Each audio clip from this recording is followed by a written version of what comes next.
pretender vivir en un ambiente sin riesgos es una utopía. Pero no hacer los esfuerzos requeridos para evitarlos sería una gran irresponsabilidad. Por eso, cada semana contribuiremos contigo para que puedas alcanzar el pleno desarrollo de tus potencialidades, el logro de tus metas más preciadas, la oportunidad de disfrutar una vida saludable y la seguridad a los que tienes derecho. Contribuiremos proactivamente con el desarrollo sostenible que mereces. Es mejor prevenir.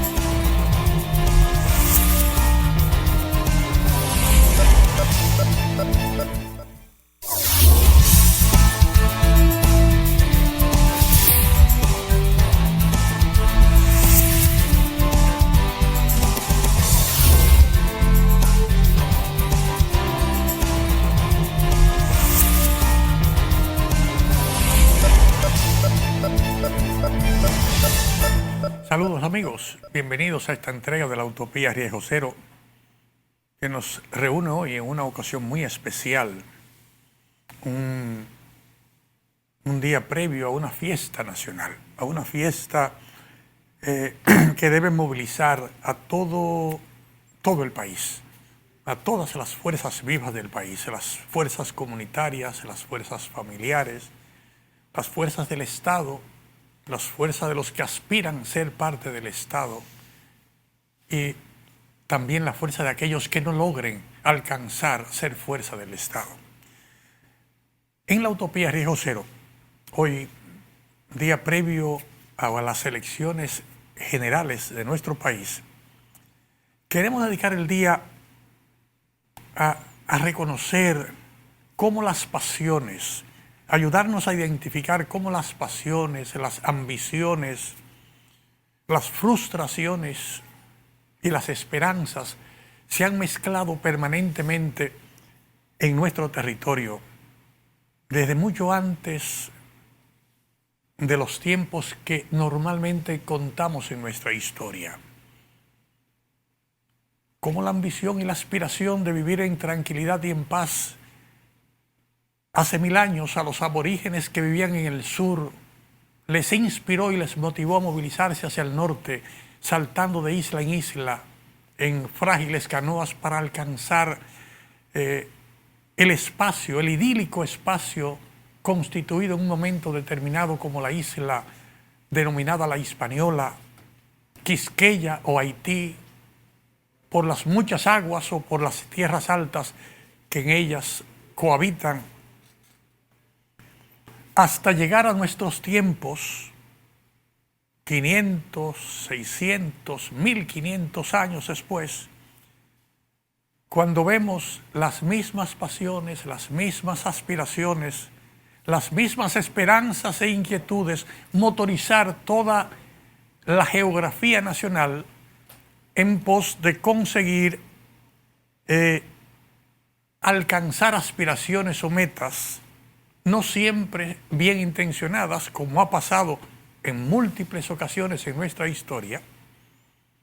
pero siempre empujando e incidiendo en el devenir de nuestro desarrollo y de nuestro deseo permanente de superación que cobijan y albergan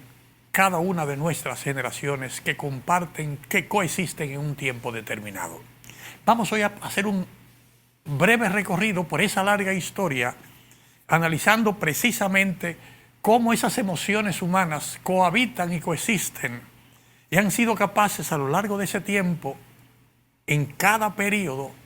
puliendo, tallando como un buen escultor lo hace en una escultura, pero tallando nuestra identidad y nuestra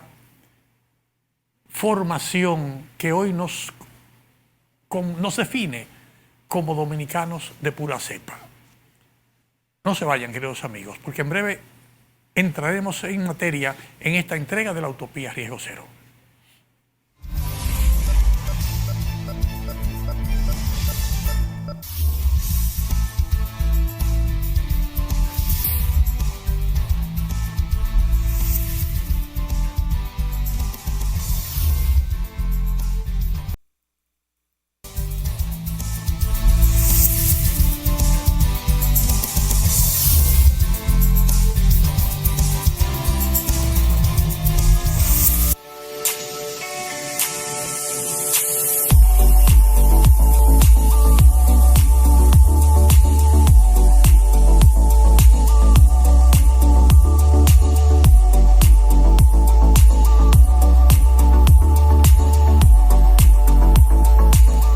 Queridos amigos,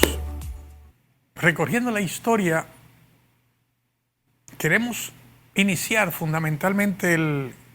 capítulo de esta entrega de la Utopía Riesgo Cero, para ver cómo la mezcla de emociones interactúan a finales del siglo XVI en este territorio,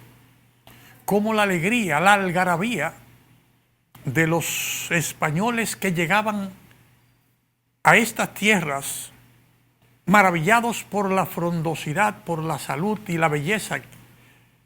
que coexistía junto a la nobleza de los habitantes aborígenes, cómo se mezcla con la sorpresa original y luego con la agonía de esos habitantes aborígenes que, sorprendidos en su buena fe, ven cómo el atropello, el irrespeto, el destruir lo que consideran suyo, el mancillarles o afectarles, crean el primer ambiente convulso en nuestro territorio, pasando de ese asombro o alegría o la bondad de esa colaboración en el encuentro de dos razas a una situación de rebeldía, de rebelión, que inspiró y motivó leyendas históricas como la rebelión de Guarocuya,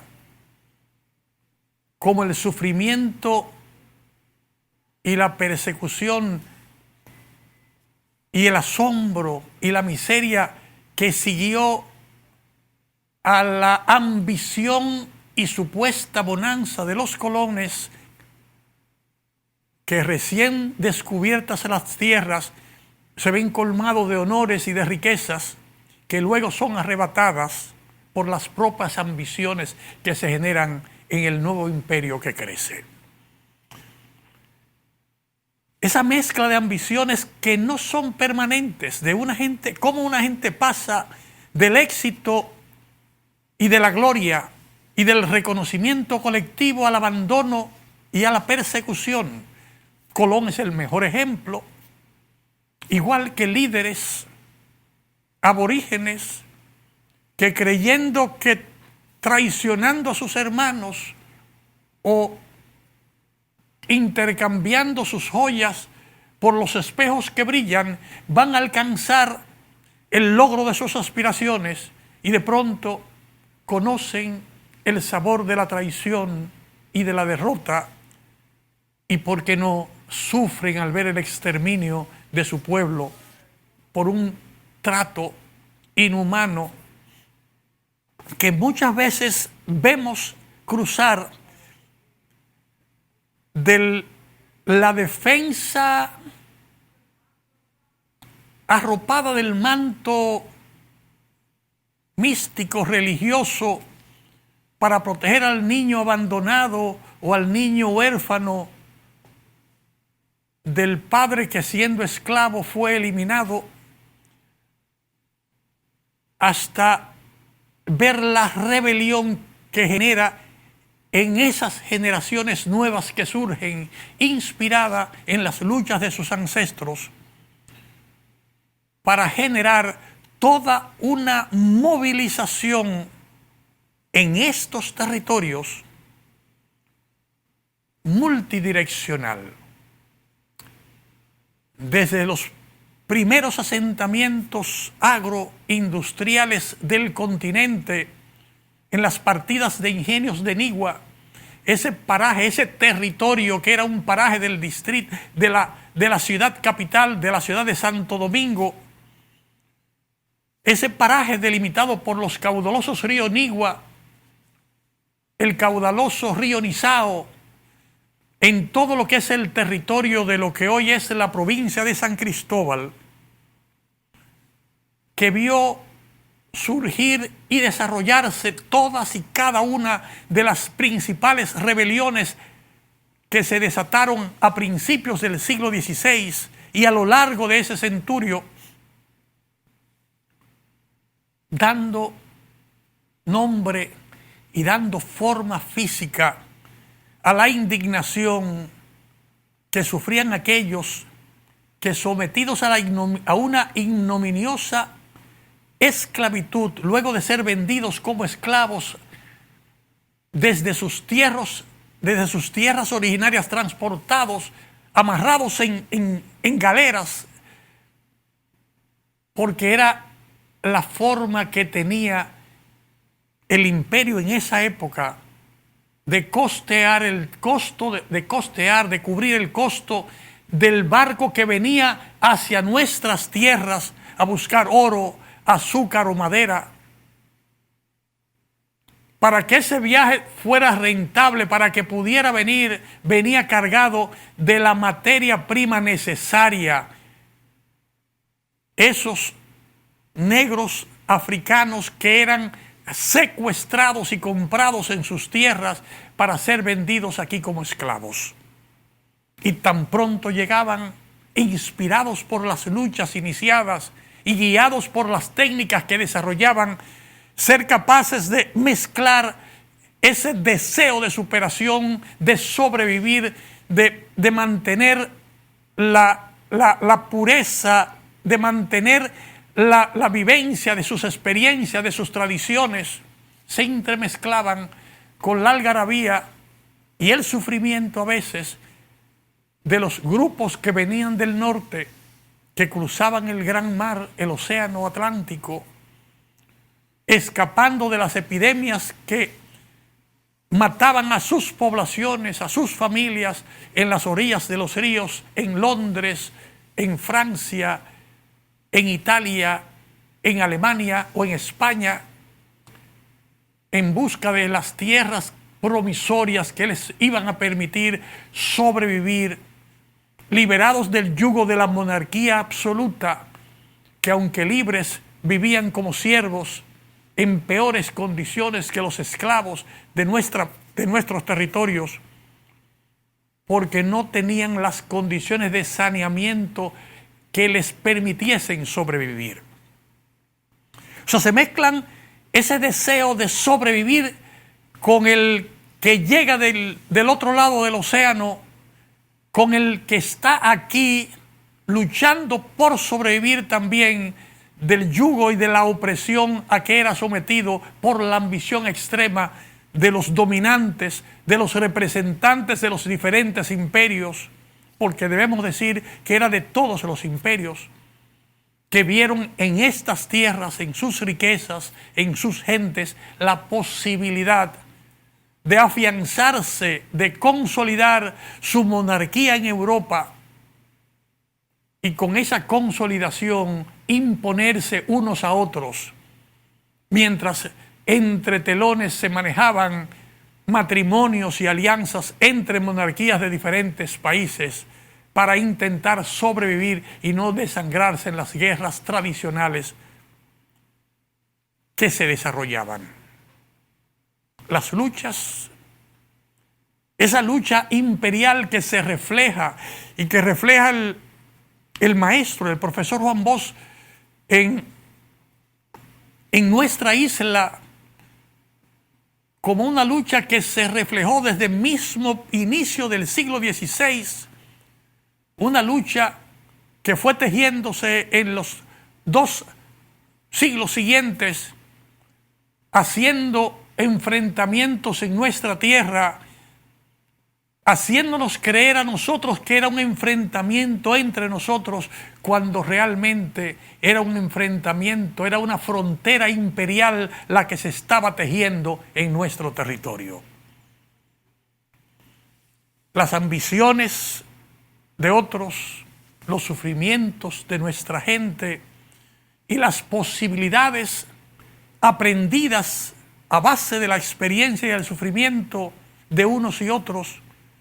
comienzan a darle contorno a nuestra fisionomía y a nuestra identidad. Seguiremos en breve, queridos amigos, con otros detalles, otras emociones que nos ayudan, que nos deben ayudar a entender cómo nace ese dominicano de pura cepa. En breve continuamos con ustedes, queridos amigos.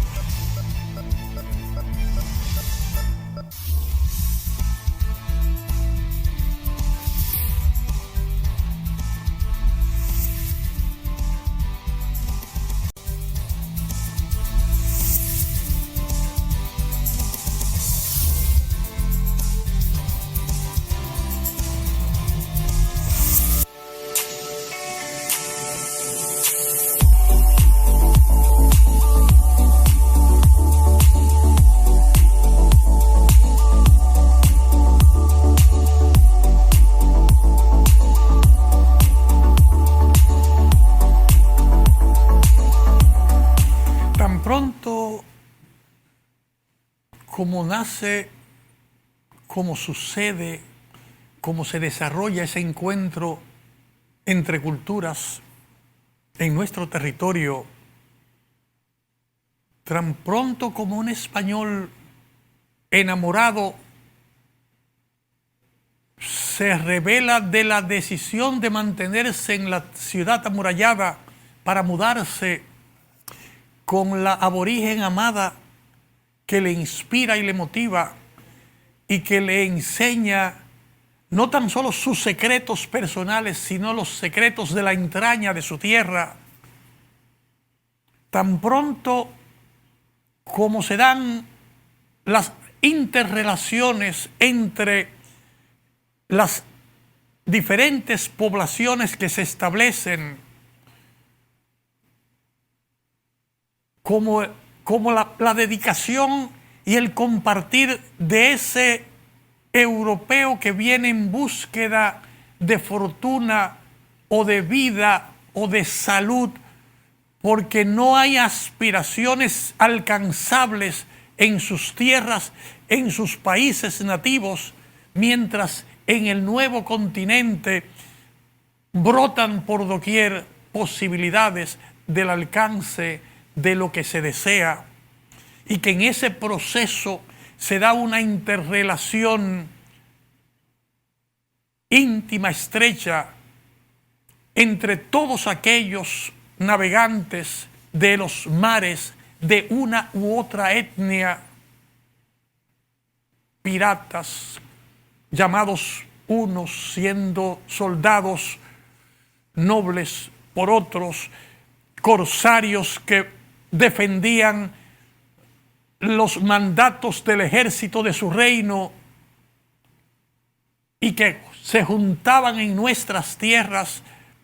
para atacar las posesiones españolas que se erigían como las únicas propietarias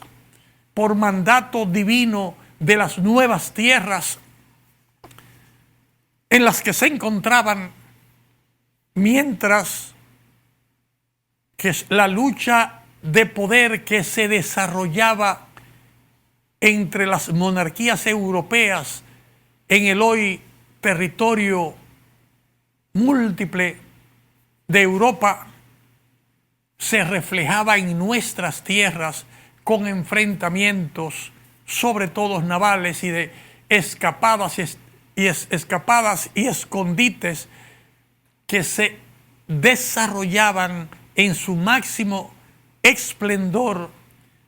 a principios del siglo XVI en esta isla de tierras altas o Haití, de muchas aguas o Quisqueya, bautizada, recién bautizada en esa época por el imperio español incipiente como la Hispaniola, el primer virreinato establecido en lo que es hoy nuestro continente americano. En ese ejercicio donde todas las emociones humanas, ambiciones, traiciones, luchas heroicas, aspiraciones, metas, donde todo se fue conjugando y movilizándose de un lado a otro, llevando a nuestro territorio de ser el territorio de las primacías de América, primera catedral, primera ciudad capital, primera universidad, primer asentamiento humano en el continente, o sea, de todas las primacías que puedan darse, las más importantes se desarrollan en nuestro territorio, y de todo el brillo que se da a tener un palacio virreinal inspirado o motivado como una justa compensación de la corona al despojo a que se vio sometido el comandante original de las tropas españolas, de los barcos españoles que vinieron a la zona, y que luego de los arreglos establecidos y coordinados es luego despojado y sacado de la zona movido por los intereses de terratenientes, de hacendados, adelantados y múltiples sectores que ya luchaban no por el beneficio particular de ellos en este territorio, sino deslumbrados por las riquezas y las oportunidades que se daban allende los mares en los territorios de tierra firme, llámese los aztecas en México, todo el imperio mexicano, o llame las leyendas fastuosas del imperio inca en la parte sur. Destellos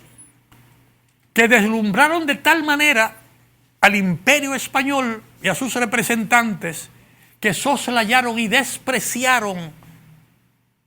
las riquezas y las bondades que les ofrecía el norte, muy cerca de ellos, despreciando porque entendían que era más beneficioso el sur que el norte. Ambiciones versus frustraciones,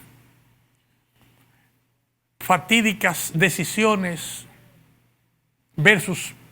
sabias o inteligentes maniobras, jugaron a favor y en contra según la época de uno u otro imperio,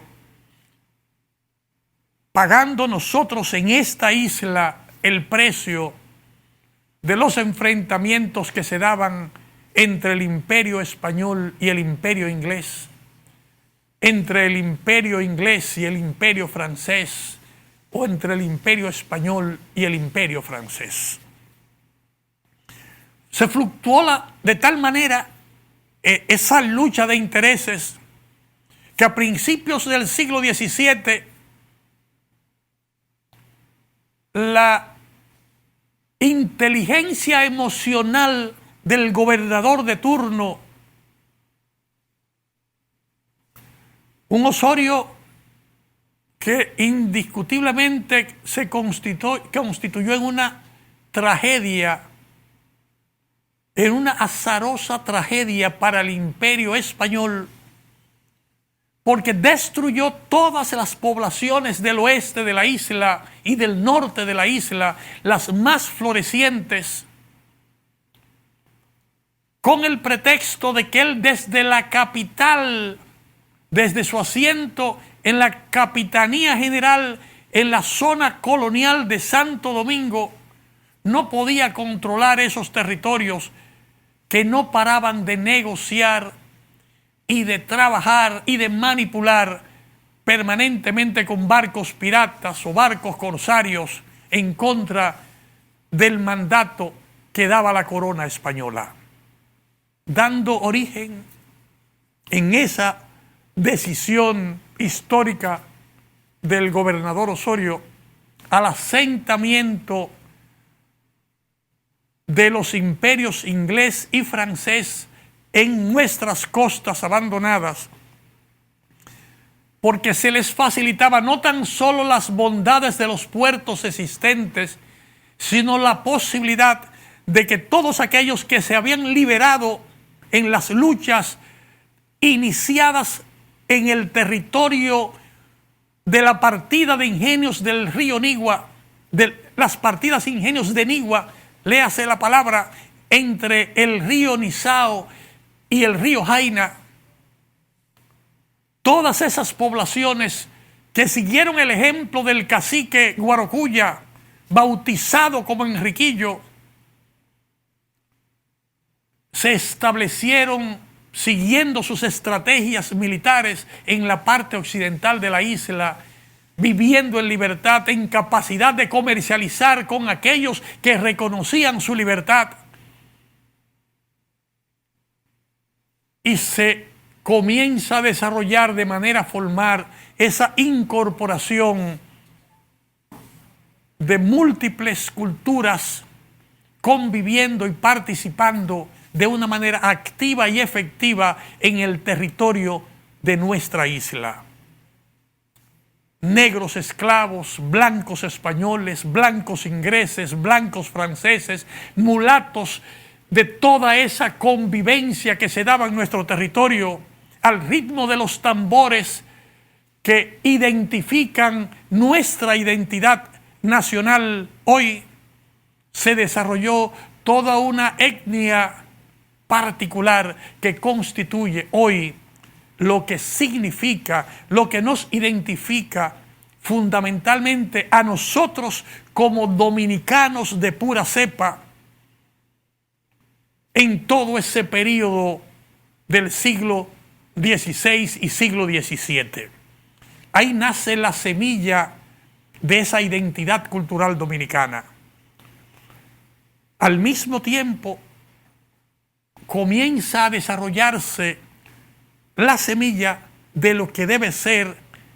el haitiano de pura cepa. Hablaremos de ese tema en el siguiente segmento, luego de estas breves pausas comerciales.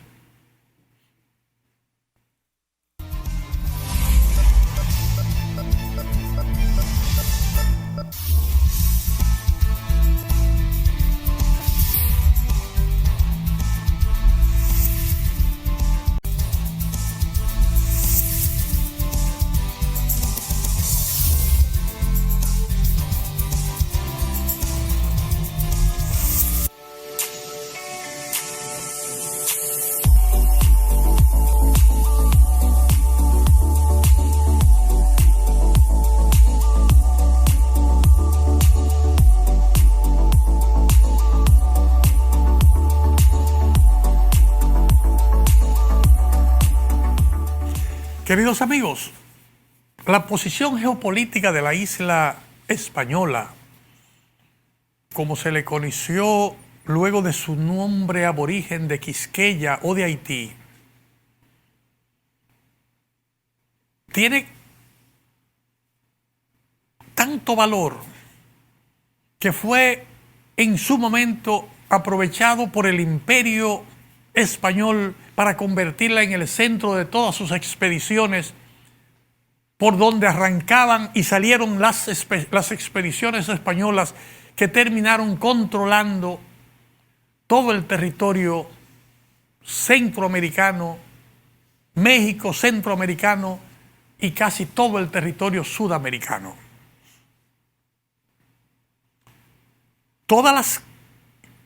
Todos los testimonios que históricamente se recogen dan la fuerza de saber cómo Hernán Cortés, que es el que dirige la conquista y la masacre que se da en México, iniciando esa batida, digamos, en la tercera década, a comienzos de la tercera década del siglo XVI, o de Ponce de León, cuando partiendo de aquí se radica, se radica en Puerto Rico, o de todos aquellos que iniciaron, que fueron los primeros españoles que iniciaron exploraciones en la Florida, en lo que hoy es territorio norteamericano, o los que se movilizaron hacia el sur, parte en este territorio en el momento que inicia el gran esplendor, el mayor esplendor del Imperio español. De igual manera,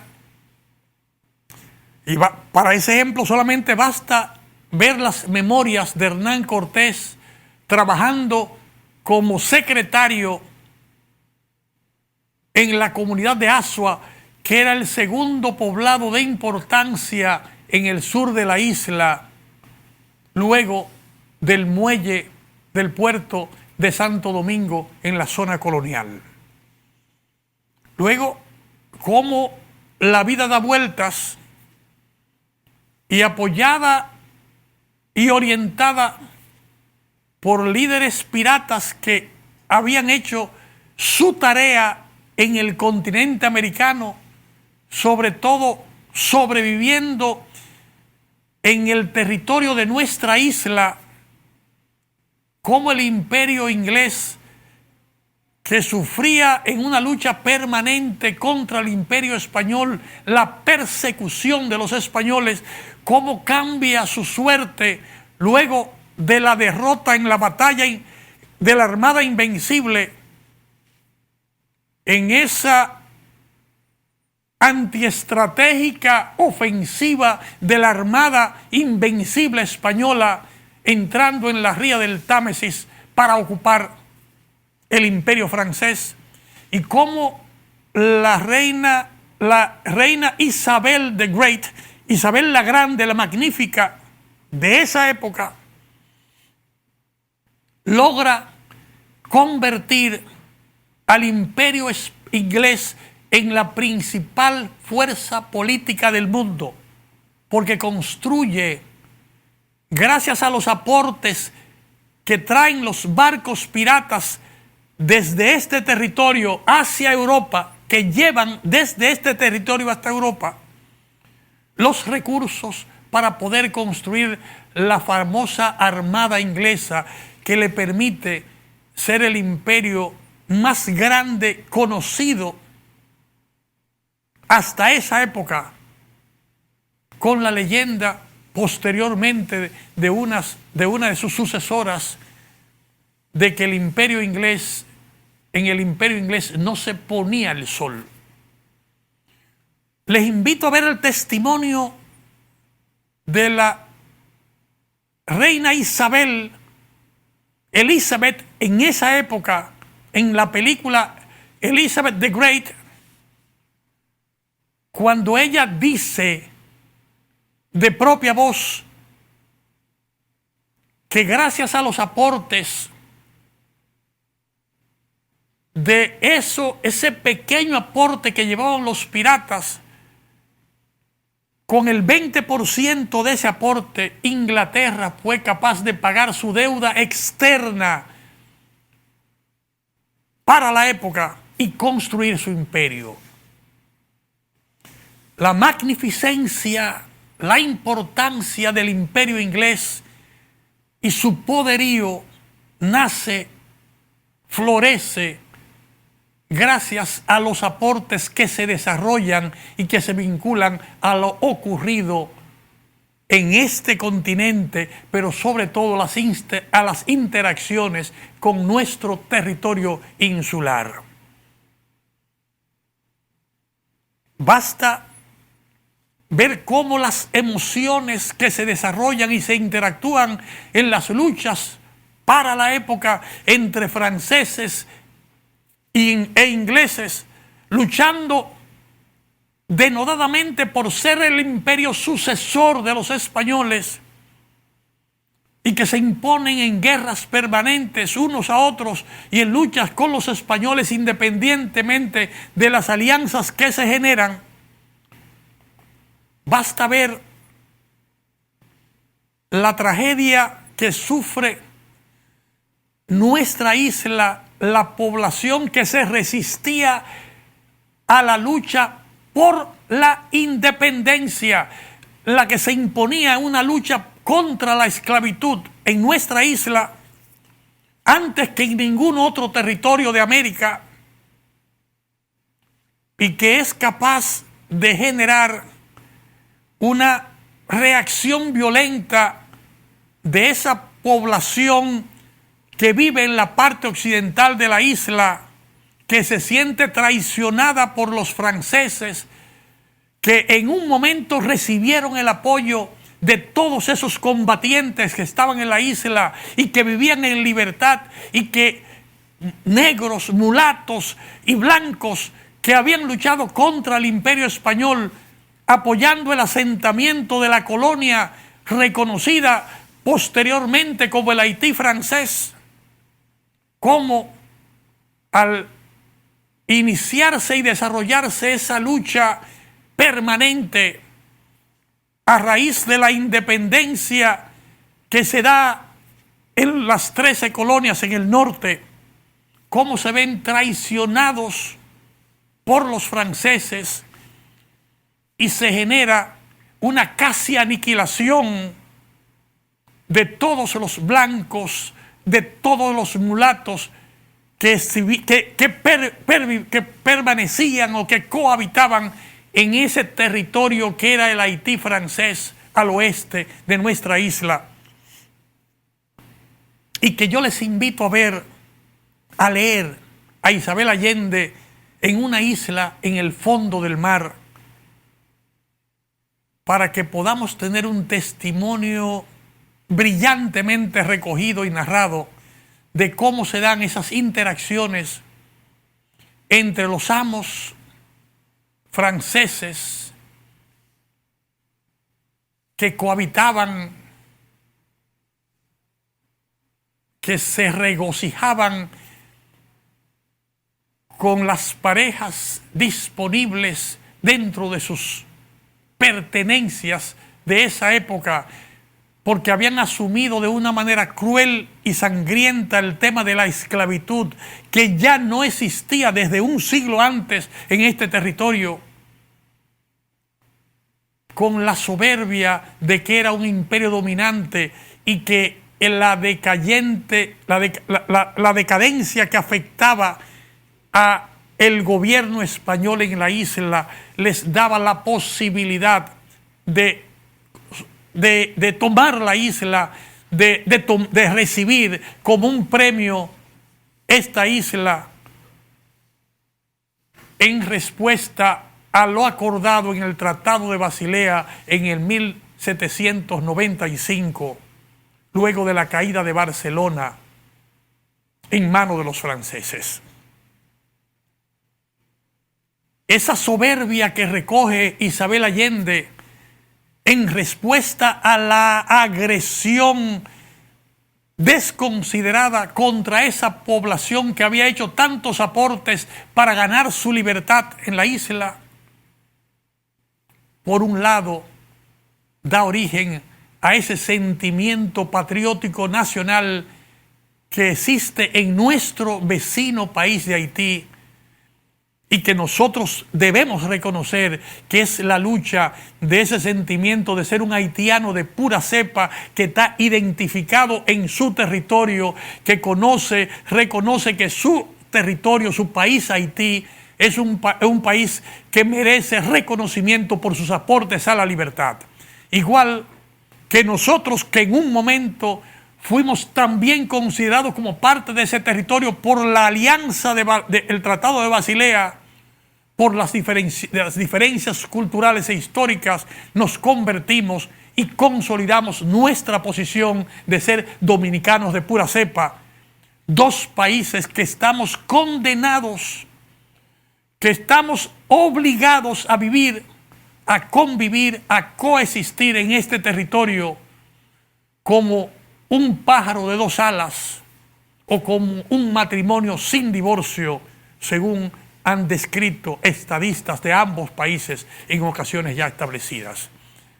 No se vayan, queridos amigos, porque en breve con ustedes continuamos en esta entrega de la Utopía Riesgo Cero.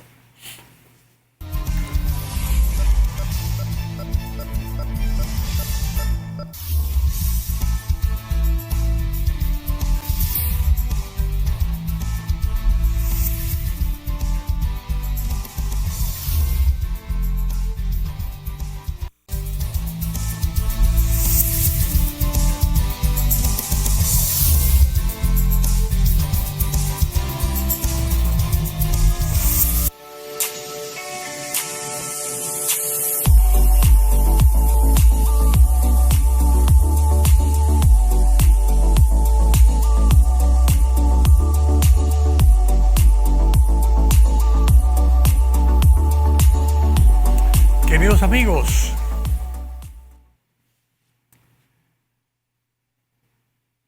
emperatriz, ya no hay problema. Le puede anunciar en la reunión con todos los ministros que mañana usted le va a poder pagar todos los salarios que se deben en Francia, porque acaba de llegar un barco desde Haití. Si usted revisa y ve con calma y con detenimiento la película María Antonieta, meses antes desarrollada, que recoge la historia de la emperatriz María Antonieta y del emperador, el rey Luis XVI de Francia, va a encontrar como una forma lapidaria, pero al mismo tiempo testimonial, de la importancia de lo que significaba esta tierra y estos aportes para los imperios en Europa. Ya vimos la situación con España, vimos la situación con Francia, con Inglaterra, y este es un testimonio que le invitamos a ver del gobierno, o del gobierno, digamos así, del Estado francés. Pero no hay muchas sorpresas si seguimos viendo en el devenir de nuestra historia, luego de nuestra guerra de separación con Haití, esa guerra de independencia nacional que nos llega a establecer bajo la inspiración bajo la inspiración, digamos así, de los idearios duartianos y de la lucha libertadora de todos los que confluyeron en ese 1844, donde nació nuestra república. Vemos una cadena interminables de aspiraciones desmedidas y de aportes. Desde los aportes del ideario duartiano, que aún hoy, a casi 200 años de distancia, siguen siendo inspiración y motivación para todos nosotros, o las ambiciones de Santana, que en busca de sus ambiciones personales se ponen de manifiesto en el destierro de Duarte y a su familia, o en el fusilamiento de María Trinidad Sánchez, o la lucha que se da entre los españoles o españolizantes como Santana y los francófonos como Báez, en una lucha interminable. Báez, Cabral, que casi domina el siglo XIX, y donde no es raro revisar, o no es raro encontrar al revisar las memorias de Báez, una comunicación en la que él dice: fulano, te envío un barco lleno de maderas y tal cosa, por favor devolvérmelo con tantas blusas, tantas faldas, tantas tazas, o sea, cómo el recurso del Estado, el poder del Estado, el poder del presidente de turno podía disponer de lo que tenía para mandar a buscar fuera lo que necesitaba. Algo que hoy lo vemos como historia, pero que si lo revisamos, vemos que mucha gente que está en una desesperación permanente de permanecer en el ejercicio del poder, no es más que una lucha de conseguir cosas y de hacer fortunas. Gente que llega con limitaciones o sin recursos al ejercicio del poder, y después que llega al poder es capaz de hacer un uso abusivo del poder, manipular instituciones, coordinar instituciones para hacerse dueño de las riquezas en un beneficio personal para su familia o para sus relacionados y amigos. Esos enfrentamientos no son nuevos. Ya Lilis usaba a muchos distinguidos nativos o locales o extranjeros migrantes para que representaran sus intereses en Europa y tener beneficios o intercambios, y por eso la lucha o ese interés tiránico de mucha gente de permanecer apegado al poder, que se repite de manera constante o casi constante en la mayoría o en una gran parte de todos aquellos que han querido permanecer indefinidamente en el ejercicio del poder o en las influencias del poder. Y basta, a otro ejemplo, ver cómo esa persona que fue un gran reconocido en un momento determinado como un militar disciplinado y que apoyaba el ejercicio adecuado de la fuerza y que contribuyó a eliminar las luchas montoneras que hacían del poder en Dominicana, de las instituciones, un juego inestable, como lo fue el dictador Rafael Leonidas Trujillo Molina, y que en el ejercicio del poder se convirtió en un dictador que así como tiene cosas positivas, tienes un paquete de cosas malas que todos tenemos que mostrar en la historia para que no se repita. Y tenemos que revisar como él cuáles dirigentes que quieren perpetuar en el ejercicio del poder o mantener una vinculación porque su ejercicio le generó riquezas o bondades que en un momento determinado afectan o pueden afectar a nuestro país. Es una gran oportunidad para nosotros que somos dominicanos de pura cepa, saber entender que la generación que tenemos hoy de 50 años arriba, tenemos una gran oportunidad de acompañar, asesorar y guiar a las nuevas generaciones y a nuestra generación de la importancia de consolidar la institucionalidad de nuestro país. A las generaciones que vienen detrás de nosotros entre 26 y 40 años, que tienen la gran responsabilidad de prepararse y asumir el relevo necesario que le permita al país hacer lo propio en el fortalecimiento de esas instituciones que tanto esfuerzo y tanto sacrificio le han costado a múltiples generaciones en el país. Y a las generaciones que hoy están de la adolescencia a los 25 años, que tienen que ir aprendiendo de todos los procesos, estimulando la participación activa en todas las actividades, participar en las elecciones, participar activamente en las organizaciones políticas para garantizar que lo bueno, lo mejor se mantenga siempre acompañándonos en la consolidación de esos esfuerzos que hemos hecho para construir esa nación que hoy se llama República Dominicana y de la cual nos sentimos todos orgullosos porque somos, como la tambora, dominicanos de pura cepa. Hasta la próxima, queridos amigos. Nos vemos en la próxima entrega de la Utopía Riesgo Cero.